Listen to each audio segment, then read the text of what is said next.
The Infinite Call. Silas was the most efficient IT manager at Avire. Every morning at 8 o'clock, he sat in his ergonomic chair, opened his laptop, and prepared for a productive day. He enjoyed solving problems and keeping the company's digital world running smoothly. To Silas, technology was a beautiful, logical puzzle. But lately, the puzzle had changed. The meetings began earlier and lasted longer. "Just a quick sync," his boss would say, but the quick sync would stretch into 2 hours of debating the color of a progress bar. Silas felt the blue light of the monitor reflecting in his tired eyes, casting a permanent shadow over his workspace. By noon, Silas found himself in the weekly strategy alignment. On his screen, dozens of tiny boxes appeared, each containing a colleague's face. Ms. Gable, the marketing director, was talking about synergy and deliverables, but her voice sounded like a distant, echoing hum. Silas realized he hadn't spoken a real word to a real person all day. Silas tried to reach for his coffee, but it was cold, a frozen lake of caffeine in a ceramic mug. He looked at his calendar and gasped. The rectangles of scheduled meetings didn't just fill the day, they overlapped. There was no space to breathe, no space to think, and certainly no space to eat. Then, something strange happened.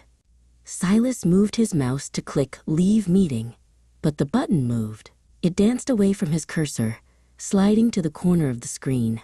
He tried again, faster this time, but the red button vanished entirely. The meeting was no longer a choice, it was a cage. "Silas, are you still with us?" A voice crackled through the speakers. Suddenly, his cat, Pixel, jumped onto the desk. She walked across the keyboard, her paws hitting the Enter key repeatedly. Silas hoped she would break the spell, but the screen only flickered, pulling him deeper into the digital interface. The walls of his home office began to pixelate. The bookshelves turned into lines of code, and the floor became a glowing grid of data. Silas wasn't just watching the meeting anymore. He was inside it. He was floating in a dark, infinite void, filled with floating video screens that stretched into eternity. In the distance, he saw another figure drifting through the data streams. It was Juno, a developer from the London office. She looked just as exhausted as he felt. "I've been stuck in the project update for 3 days," she shouted, her voice echoing through the digital hall. "We have to find the master switch." Together, they swam through a sea of unread emails and vibrating notification bells. Finally, they found it, a giant, glowing power plug at the center of the Avireverse. It was labeled the Big Logout. With a shared nod of determination, Silas and Juno grabbed the heavy cable and pulled with all their might. Darkness fell, followed by a beautiful, heavy silence. Silas opened his eyes and found himself back in his chair. The laptop was closed.